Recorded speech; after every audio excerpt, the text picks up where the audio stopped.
गुरु प्यारी साध संगत जी, आप सभी को प्यार भरी राधा स्वामी जी। संगत जी, भगवान शिव कहते हैं कि भाग्य का लिखा कभी नहीं मिटता है। संगत जी, माता पार्वती ने एक बार भगवान शिव से मनुष्य के भाग्य को लेकर एक प्रश्न किया और कहा, हे प्रभु, मैं जानना चाहती हूँ कि क्या मनुष्य का भाग्य पहले से ही तय किया जाता है।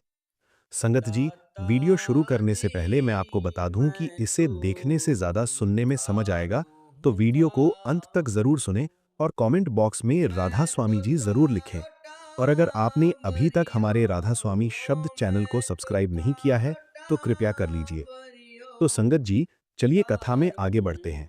तब मुस्कुराते हुए भगवान शिव बोले, हे देवी पार्वती, आपके प्रश्न का उत्तर देने से पूर्व मैं आपको एक कथा सुनाता हूँ।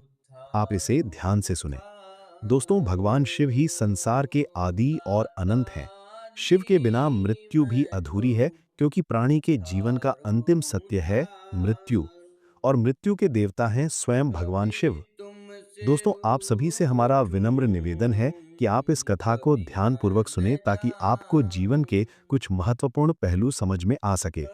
भगवान शिव कहते हैं, हे देवी पार्वती, काल से कोई भी नहीं जीत पाया है। हर प्राणी को काल मेरी ही आज्ञा से ग्रस लेता है। मनुष्य के जीवन में समय, परिस्थिति और स्थान, इन तीनों की बड़ी भूमिका होती है। कई बार जो कुछ भी घटित होना होता है, उसी अनुरूप परिस्थितियां बनती जाती हैं, और जो होना होता है वो बस हो ही जाता है। हे देवी, एक समय की बात है, पृथ्वी लोक पर भागीरथ नाम के एक विख्यात राजा राज्य करते थे। वे बड़े ही धर्मात्मा, न्यायप्रिय, पराक्रमी, विद्वान, कुशल और प्रजा का पालन करने में दक्ष थे। राजा भागीरथ अपनी प्रजा को अपने पुत्रों की भांति प्रेम करते थे। प्रत्येक रात्रि वेश बदलकर नगर में भ्रमण करते थे, ताकि वे अपनी प्रजा की कुशलता और उनके दुखों को जान सकें। एक दिन की बात है, राजा अपनी उसी रात्रिकालीन दिनचर्या के अनुसार वेश बदलकर नगर भ्रमण के लिए निकले। भ्रमण करते करते अमृत बेला का समय हो गया था। अब हल्का हल्का सवेरा होने लगा था। रात भर भ्रमण करने के कारण वे अब नगर की परिक्रमा वाले मार्ग से होकर निकल रहे थे। उसी मार्ग के दूसरी ओर एक घना जंगल आरंभ होता था। तभी उन्होंने देखा कि एक नौजवान लकड़हारा कंधे पर कुल्हाड़ी लिए जंगल में प्रवेश कर रहा है। वो एक ऊंचे वृक्ष पर चढ़कर लकड़ी काटने लगा। अचानक कहीं से एक भयानक रीछ यानी भालू दौड़ता हुआ वहां आ पहुंचा।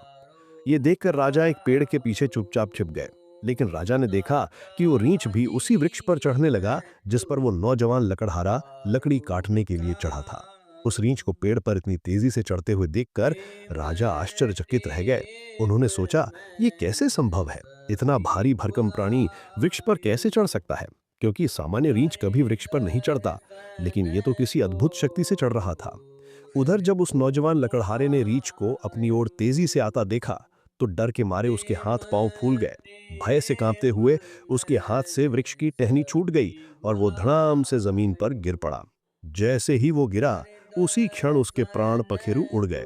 अब जब वो भयानक रीछ पेड़ से नीचे उतरा, तो अचानक वो देखते ही देखते एक सुंदर स्त्री का रूप धारण कर गया और पास ही स्थित एक कुएं के पास जाकर बैठ गया, मानो वो किसी का इंतजार कर रही हो। दोस्तों, राजा भागीरथ ये सब देखकर भीतर तक हिल गए थे।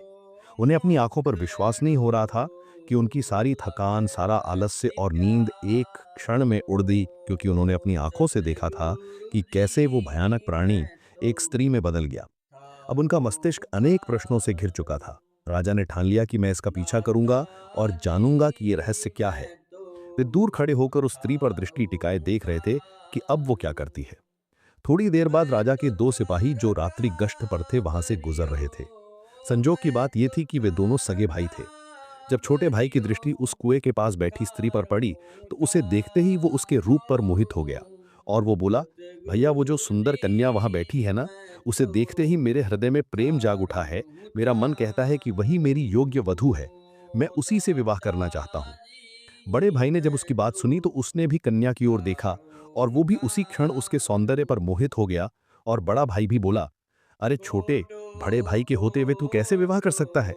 मैं तुझसे बड़ा हूं और मुझे भी उससे प्रेम हो गया है, इसलिए विवाह तो मैं ही करूंगा। तब छोटा भाई बोला, भैया, लेकिन पहले मैंने उसे देखा है, इसलिए विवाह का अधिकार मेरा है। अब दोनों भाई आपस में विवाद करने लगे। तभी बड़े भाई ने समझदारी दिखाते हुए कहा, हम व्यर्थ ही झगड़ रहे हैं। क्यों ना हम इस कन्या से ही पूछ लें कि वो हम दोनों में से किसे पसंद करती है। वो जिससे विवाह करना चाहे हम दोनों उसे स्वीकार कर लेंगे। ये निर्णय लेकर दोनों भाई उस सुंदर कन्या के पास पहुंचे। बड़े भाई ने पूछा, हे सुंदरी, आप कौन हैं और यहाँ क्या कर रही हैं? तब उनके पूछने पर वो स्त्री मधुर स्वर में बोली, मेरा नाम रूपा है। मैं पास ही के गांव में रहती हूँ। मैं अपने पति की तलाश में इस जंगल में भटक रही हूँ। फिर छोटा भाई बोला, क्या हुआ, हमें बताओ तुम्हारा पति कहाँ है? हम दोनों मिलकर उसकी खोज में तुम्हारी मदद करेंगे। तब रूपा ने हल्की सी मुस्कान के साथ शर्माते हुए कहा, अरे नहीं, अभी तो मैं कुंवारी हूँ। मैं एक योग्य वर की तलाश में निकली हूँ और इस संसार में मेरा कोई नहीं। एक माँ थी, वो भी कुछ दिनों पहले चल बसी। इस पर छोटा भाई उत्साहित होकर बोला, वाह, कितना सुंदर संयोग है। हम दोनों भाई भी अविवाहित हैं। यदि तुम चाहो तो हम दोनों में से किसी एक से विवाह कर सकती हो। तब मुस्कुराते हुए उस लड़की ने कहा, मुझे तो आप दोनों ही पसंद हैं। आप ही तय कर लो कि मैं किसके साथ विवाह करूं। तब बड़े भाई ने कहा, हम दोनों भी इसी उलझन के साथ तुम्हारे पास आए हैं। अब क्या करें? तब लड़की बोली, तो ठीक है, इसका निर्णय मैं ही कर देती हूँ। मैं दोनों में से एक से विवाह करूंगी, लेकिन मेरी एक शर्त है। दोनों भाई एक साथ बोले, बोलो, हमें क्या करना है? तब वो कुंवारी लड़की बोली, तुम दोनों में से जो भी अधिक बहादुर और शक्तिशाली होगा, मैं उसी से विवाह करूंगी। दोस्तों, इतना सुनते ही दोनों भाई स्वयं को एक दूसरे से श्रेष्ठ और बलवान सिद्ध करने की इच्छा से आपस में युद्ध करने लगे। लड़ते लड़ते उन्होंने अपनी तलवारें निकाल लीं और फिर छोटे भाई ने बड़े भाई के पेट में तलवार घुसेड़ दी और वही बड़े भाई ने भी पलटवार करते हुए छोटे भाई का गला काट दिया। इस प्रकार तड़प तड़प कर दोनों भाइयों ने अपने ही हाथों से प्राण गंवा दिए। तभी वो लड़की जोर से हंसने लगी और वहां से उठकर घने जंगल की ओर चल दी। वहीं दूसरी ओर राजा को एक और गहरा सदमा लगा।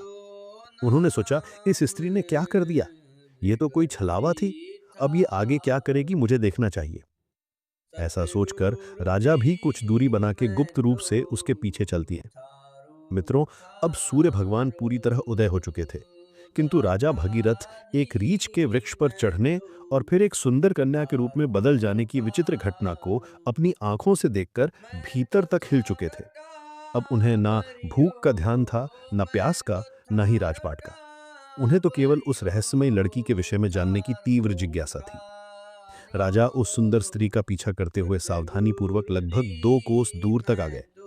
अब आगे जो हुआ उसने राजा के आश्चर्य की सभी सीमाएं तोड़ दी, क्योंकि देखते ही देखते वही स्त्री अब फिर अपना रूप बदलकर एक जहरीले नाग में बदल गई और वो नाग बहुत तेजी से रेंगता हुआ आगे बढ़ने लगा।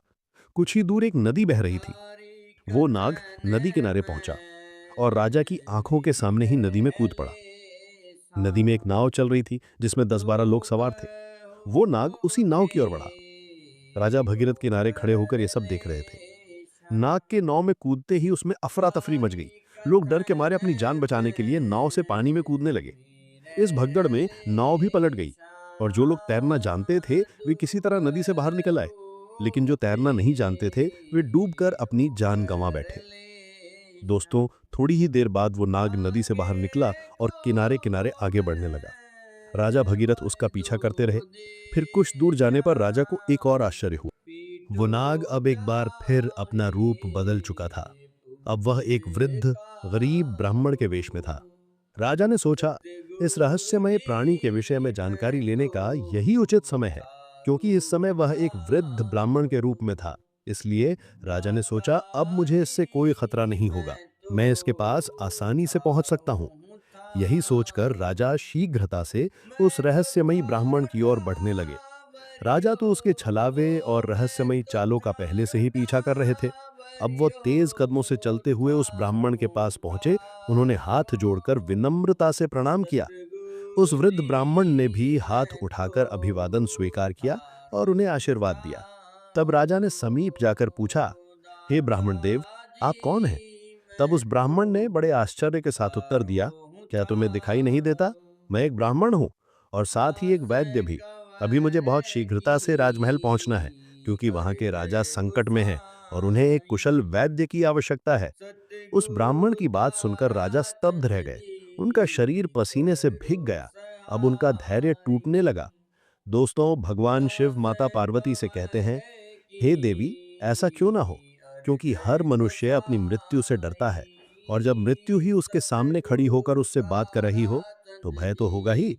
राजा अब अत्यंत डर चुके थे, किंतु उन्होंने साहस जुटाया और दृढ़ स्वर में बोले, हे विप्र, तो सत्य कहिए, ऐसे झूठ बोलना ब्राह्मण को शोभा नहीं देता।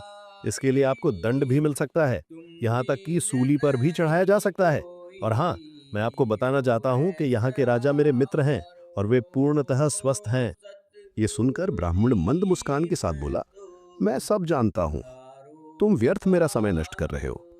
मैं जो भी हूं उससे तुम्हें क्या लेना देना, तुम अपने काम से काम रखो। राजा ने अब अपनी आवाज ऊंची करते हुए कहा, हे ब्राह्मण, आप पुनः असत्य बोल रहे हैं। आप ब्राह्मण नहीं हैं। आप वो नहीं हैं जो मुझे प्रतीत हो रहे हैं। जब तक मैं सच्चाई नहीं जान लेता, तब तक मैं आपका पीछा नहीं छोड़ सकता। आपको सच बताना ही पड़ेगा। फिर से मन मुस्कान के साथ वो ब्राह्मण बोला, हे युवक, मैं एक ब्राह्मण ही हूं। मुझे जाने दो, नहीं तो यहाँ के राजा की मृत्यु का कारण तुम बनोगे, और इसका पछतावा तुम्हें जीवन भर रहेगा। ब्राह्मण के मुख से ऐसी बातें सुनकर राजा को क्रोध आ गया। उन्होंने अपनी गुप्त तलवार निकाल ली और बोले, अब आप झूठ नहीं बोल सकते। मैं तब से आपका पीछा कर रहा हूं, जब आप रीछ का रूप धारण किए हुए थे। आपने उस युवक लकड़हारे को मार डाला, फिर एक सुंदर स्त्री बनकर दो सिपाही भाइयों को एक दूसरे के हाथों मरवा दिया। फिर आप विषैरा नाग बनकर नदी में कूदे और उस नाव पर चढ़ गए जिसमें कई यात्री सवार थे। आपकी दहशत के कारण भगदड़ मची, नाव पलट गई।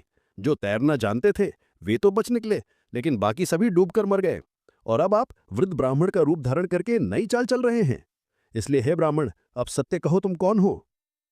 राजा की तीखी बातें और तलवार की नोक देखकर भी वो ब्राह्मण शांत रहा और बोला, हे युवक, यदि मैं ना बताऊं तो तुम क्या कर लोगे? राजा ने तलवार को उसके और निकट कर लिया और बोले, अब तुम परिणाम भुगतने के लिए तैयार हो जाओ, क्योंकि अब तुम कई लोगों की हत्या करने के दोषी हो। इसलिए तुम्हें राज दरबार में प्रस्तुत कर सूली पर चढ़ाया जाएगा। तुम नहीं जानते कि यह सम्राट भगीरथ का राज्य है, जो एक न्यायप्रिय और प्रजावत्सल राजा है। तुम यहां से जीवित वापस नहीं जा सकते। इसीलिए तुम्हारी भलाई इसी में है कि अपने असली रूप में आओ और अपनी सच्चाई मुझे बताओ। दोस्तों, तब भगवान शिव कहते हैं, हे देवी पार्वती, राजा की ऐसी बातों को सुनकर वो वृद्ध ब्राह्मण जोर जोर से ठहाके लगा पर हंसने लगा और बोला, हे राजन, मैं जानता हूं कि ये नगरी सम्राट भगीरथ की है, जो एक महान प्रतापी और धर्मनिष्ठ राजा है। और मैं ये भी जानता हूं कि वो तुम ही हो, विश्वविख्यात सम्राट भगीरथ। किंतु अब तुम भी एक बात जान लो, तुम मुझे नहीं मार सकते, बल्कि एक दिन ऐसा आएगा जब मैं ही तुम्हें मरने के लिए विवश कर दूंगा। अब तो राजा के होश ही उड़ गए। ब्राह्मण की इस प्रकार की बात सुनकर राजा भगीरथ के हाथ से तलवार छूटकर नीचे गिर गई। वे हाथ जोड़कर चुप हो गए और मन ही मन सोचने लगे, जिसने इस रूप में भी मुझे पहचान लिया, वो कोई साधारण मानव तो हो ही नहीं सकता। तभी राजा विनम्र होकर बोले, हे ब्राह्मण, अब जब आपने मुझे पहचान ही लिया है, तो कृपा करके ये भी बताएं कि आप वास्तव में कौन हैं। तब वो ब्राह्मण बोला, हे राजन, किसी ने सत्य ही कहा है कि संसार में 4 हट सबसे बलवान होते हैं, राजहट, बालहट, स्त्री हट और योग हट। तुम राजा हो, इसीलिए राजहट पर अड़े हो। अब तुम बिना मेरी सच्चाई जाने रह ही नहीं सकते, ये भी मैं जानता हूं। इसीलिए अब ध्यान से सुनो, मैं कौन हूं और मैं तुम्हारी राजधानी में क्यों आया हूं। तब उस वृद्ध ब्राह्मण ने बताना आरंभ किया और कहा, हे राजन, अब तुम्हें मैं अपनी पहचान बताता हूं। मेरा नाम काल है। तुम जानते हो कि संसार में जितने भी प्राणी जन्म लेते हैं, उनकी मृत्यु निश्चित होती है। इसीलिए इस धरती को मृत्युलोक कहा जाता है। जब कोई प्राणी माता के गर्भ में आता है, तो उसी समय उसका भाग्य लिखा जाता है। नियति के अनुसार आत्मा शरीर में प्रवेश करती है और वो जीवित होता है। उसी क्षण उसकी मृत्यु का समय, स्थान और कारण भी विधाता द्वारा निश्चित कर दिया जाता है। जब किसी प्राणी की मृत्यु का समय आता है, तो भगवान शिव ही धर्मराज को उसकी सूचना देते हैं, क्योंकि सभी प्राणियों की मृत्यु का निर्णय शिव जी के पास होता है। धर्मराज शिव जी से आज्ञा प्राप्त कर मुझे यानी काल को आदेश देते हैं कि अब जाओ और उस प्राणी के प्राण हड़ लो। तब मैं मृत्यु लोक में आता हूं। मुझे पहले से पता होता है कि किस प्राणी की कब, कहां और कैसे मृत्यु होगी। इसलिए मैं उस प्राणी को निश्चित समय पर निश्चित स्थान पर पहुंचा देता हूं, वहां जहां उसकी मृत्यु सुनिश्चित हो। और जिस प्रकार की मृत्यु विधाता ने लिखी होती है, मैं उसी प्रकार की परिस्थितियां और घटनाएं वहां उपस्थित कर देता हूं। इसलिए हे राजन, सुनो, उस लकड़हारे को मैंने नहीं मारा था। तब राजा ने आश्चर्य से पूछा, हे विप्र, आप ये कैसे कह सकते हैं? मैंने स्वयं अपनी आंखों से देखा है कि उस लकड़हारे की मृत्यु का कारण आप ही बने थे। तब ब्राह्मण यानी काल ने कहा, हाँ, कारण तो मैं ही बना था, लेकिन सांसारिक लोग तो यही समझते हैं कि लकड़हारा पेड़ से गिरकर मरा, जबकि वह तो मेरी योजना का हिस्सा था। उसकी मृत्यु पेड़ से गिरकर होनी निश्चित थी, इसलिए मुझे वह रूप धारण करना पड़ा। सोचो, अगर मैं असल में वृद्ध होता तो क्या कभी पेड़ पर चढ़ पाता? उसी तरह जो सिपाही मरे, उनकी मृत्यु एक दूसरे के हाथों होनी तय थी, इसलिए मुझे एक सुंदर स्त्री बनना पड़ा। फिर जो लोग नाव में डूबकर मरे, उनकी मृत्यु जल में डूबने से होनी निश्चित थी, इसलिए मैंने एक भयानक नाग का रूप धारण किया, जिससे वे सभी अपनी मृत्यु तक पहुंचे। हे राजन, अब आप समझ ही गए होंगे कि मैं कौन हूं और आपकी नगरी में क्यों आया हूं। समय, स्थान और परिस्थिति, ये तीनों ही एक प्राणी की मृत्यु में मुख्य भूमिका निभाते हैं। राजा गंभीर हो गए और बोले, हे विप्र, आपने मुझे जो ज्ञान दिया उसके लिए मैं आपका आभार व्यक्त करता हूं, लेकिन मेरे मन में एक और प्रश्न है। आपने थोड़ी देर पहले कहा था कि इस नगर के राजा की मृत्यु होने वाली है, किंतु मैं तो आपके सामने जीवित खड़ा हूं। तब काल मधुर स्वर में बोले, हे राजन, मृत्यु तो हो चुकी है। वो मृत्यु तुम्हारे छोटे भाई चित्रांगत की थी, जो तुम्हारी अनुपस्थिति में राजगद्दी पर बैठा था। शत्रु राज्य के गुप्तचर ने उस पर बाण चला दिया, और क्योंकि तुम्हारे राज्य के नियमों के अनुसार तुम्हारी अनुपस्थिति में वही राजा माना जाता है जो गद्दी पर बैठा हो, इसीलिए मृत्यु राजा की ही मानी गई और तुम यहां मेरे साथ व्यर्थ की उलझनों में पड़े रहे। भगवान शिव कहते हैं, हे देवी पार्वती, जब राजा भागीरथ को यह ज्ञात हुआ तो वे बहुत दुखी हुए और सोचने लगे, मैंने ये क्या कर दिया। तब ब्राह्मण रूपी काल ने कहा, हे राजन, ये सब तो पूर्ण निर्धारित था। तुम तो केवल इस नाटक के एक पात्र हो। जो होना होता है वो होकर ही रहता है। अब शोक करने से कुछ नहीं बदलेगा। तुम्हारी आयु अभी शेष है। अब तुम लौट जाओ और अपना राज्य संभालो। तब राजा बोले, हे यमदूत, मुझे क्षमा करें, मैं आपको पहचान नहीं सका, लेकिन अब मैं एक अंतिम प्रश्न पूछना चाहता हूं। क्या आप मेरी मृत्यु के विषय में बता सकते हैं? तब ब्राह्मण मुस्कुराते हुए बोले, पूछो राजन, मैं तुम्हारी शंका दूर कर दूंगा। तब राजा बोले, क्या आप मुझे ये बता सकते हैं कि मेरी मृत्यु कब होगी? तब यमदूत ने कहा, नहीं, एक सामान्य व्यक्ति के लिए यह बात जब तक गुप्त रहती है तभी तक वो इस संसार में विलीन होकर जी सकता है, अन्यथा वो मृत्यु से पहले ही पल पल तड़प तड़प कर मरता है। क्योंकि चिंता और चिता में कोई अंतर नहीं है। चिता तो केवल एक ही बार शव को भस्म कर देती है, किंतु चिंता हर पल मन और शरीर को जलाती है दोस्तों। लेकिन राजा के घोर हट के कारण ब्राह्मण ने कहा, हे राजन, जिस प्रकार से तुमने मेरे साथ रहकर दूसरों की और अपने छोटे भाई की मृत्यु के विषय में सुनकर भी धैर्य नहीं छोड़ा, उससे मुझे प्रतीत होता है कि तुम एक ज्ञानी और धैर्यवान पुरुष हो। इसीलिए मैं तुम्हें तुम्हारी मृत्यु के विषय में बताता हूं। हे राजन, ध्यानपूर्वक सुनो। तुम्हारी मृत्यु आज से ठीक 1 वर्ष बाद सूली पर चढ़ाने से होगी, और विशेषतः ये मृत्यु इसी नगरी के भीतर तुम्हारे अपने राजमहल में ही घटित होगी। तुम इस मृत्यु को प्रसन्नतापूर्वक स्वीकार करना।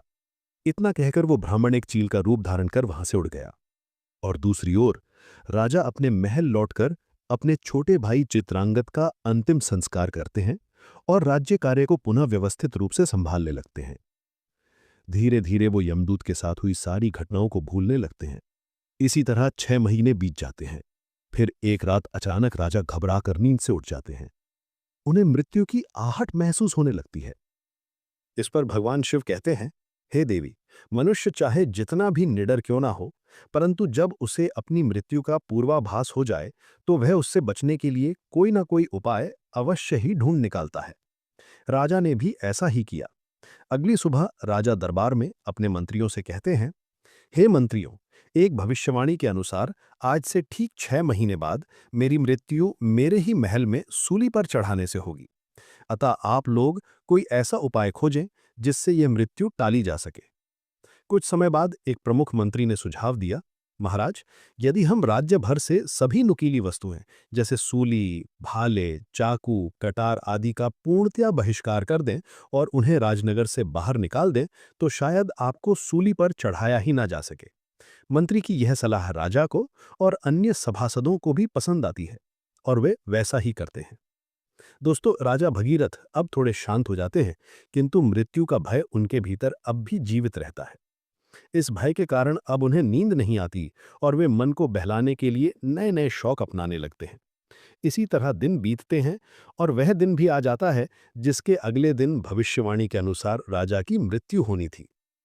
अब राजा और भी अधिक व्याकुल हो जाते हैं। उन्हें समझ नहीं आता कि क्या करें। वे सोचते हैं, क्यों ना आज की रात राजमहल से बाहर ही रहा जाए। हो सकता है यदि मैं महल में ना रहूं तो भविष्यवाणी झूठी साबित हो जाए। यह सोचकर वे मध्य रात्रि में एक गरीब भिखारी का वेश धारण कर चुपचाप महल से निकल पड़ते हैं और नगर की गलियों में घूमने लगते हैं। अब कई दिनों की नींद ना लेने के कारण वे थक जाते हैं। तभी वे एक घर में चुपचाप घुस जाते हैं। वे घर एक दर्जी का था, जो राजा और रानी के विशेष वस्त्र सिलने का कार्य करता था। राजा उस घर में चुपचाप एक कोने में जाकर सो गए। अब रात्रि का अंतिम प्रहर बीत रहा था। राजमहल में किसी को ये ज्ञात नहीं था कि राजा कहाँ है, क्योंकि कई दिनों से वे अपने कक्ष से बाहर नहीं निकले थे। सब यही समझ रहे थे कि महाराज अभी भी अपने कक्ष में ही विश्राम कर रहे हैं। उधर उस दर्जी के घर में कुछ चोर आते हैं और राजा रानी के लिए सिल रहे बहुमूल्य राजसी वस्त्र चुराकर भाग जाते हैं। जब अगली सुबह दर्जी को यह घटना पता चलती है तो वो घर के कोने में सो रहे उस व्यक्ति को, जो कि राजा थे किंतु भिखारी के वेश में थे, चोर समझ बैठता है। बिना पहचाने वो राजा को बांधकर सीधे राज दरबार में ले जाता है। अब राजमहल में राजा भगीरथ का पुत्र, जो अब युवावस्था में है, पिता की अनुपस्थिति में राज्य गद्दी पर बैठा था। उसने बिना जांच पड़ताल किए उस भिखारी को चोर मानकर सिपाहियों को आदेश दिया कि इसे सूली पर चढ़ा दो। ये सुनकर राजा चौंक कर उठ बैठते हैं। चारों ओर का वातावरण देखकर उन्हें समझ आ जाता है कि वे स्वयं ही अपने पुत्र के द्वारा दिए गए मृत्यु के आदेश में फंस चुके हैं। ये वो दिन था जिसकी भविष्यवाणी 1 वर्ष पहले ब्राह्मण ने की थी। राजा ने तुरंत दरबार में अपने मंत्रियों को सारा वृतांत बताया और कहा, हे मंत्रीगण, हम एक धर्म संकट में हैं। न तो मैं अपने पुत्र के आदेश का अपमान करना चाहता हूं और ना ही मृत्यु का वरण करना चाहता हूं। अब आप ही कोई उपाय बताइए। तब महामंत्री ने उस दर्जी को बुलाया और सभा को संबोधित करते हुए कहा, राजन, आपके आदेश की मर्यादा बनी रहे और महाराज के प्राण भी सुरक्षित रहें, इसके लिए हम इन्हें सूली के स्थान पर एक सुई की नोक पर बैठा देते हैं। इससे आदेश की पूर्ति भी होगी और किसी की मृत्यु भी नहीं होगी। ये बात सभी को उचित लगी। समय के अनुसार राजा को सुई की नोक पर बैठाया गया, परंतु होनी को कुछ और ही मंजूर था। जैसे ही राजा सुई की नोक पर बैठे, वो सुई उनकी पीठ में चुभ गई, रक्त बहने लगा और वैद्य बुलाए गए, पर तब तक बहुत देर हो चुकी थी। धीरे धीरे राजा का शरीर शिथिल हो गया और वे वही तड़पते हुए अपने प्राण त्याग देते हैं। दोस्तों, भगवान शिव माता पार्वती से कहते हैं, हे देवी, मनुष्य अपने भाग्य को चाहे जितना भी बदलना चाहे, परंतु जो होना निश्चित है वह होकर ही रहता है। यही कारण है कि परमेश्वर ने मनुष्य को भविष्य जानने की शक्ति नहीं दी ताकि वो वर्तमान को जी सके। अतः प्रत्येक प्राणी को अपने कर्मों के पथ पर चलना चाहिए, धर्म का पालन करना चाहिए और हर क्षण को भगवान के नाम में समर्पित करते हुए जीना चाहिए। यही सच्चा जीवन है। तो संगत जी, यही थी राजा भगीरथ की अद्भुत और रहस्यमयी कथा, जो हमें ये सिखाती है कि भाग्य से कोई नहीं बच सकता, चाहे कोई कितना भी उपाय कर ले। यदि आपको ये कथा अच्छी लगी हो तो कृपया इस वीडियो को लाइक करें। अगर आप हमारे राधा स्वामी शब्द चैनल पर नए हैं तो इसे सब्सक्राइब जरूर करें, ताकि ऐसे ही रहस्यमय, प्रेरणात्मक और आध्यात्मिक कथाएं आपको नियमित रूप से मिलती रहें। राधा स्वामी जी।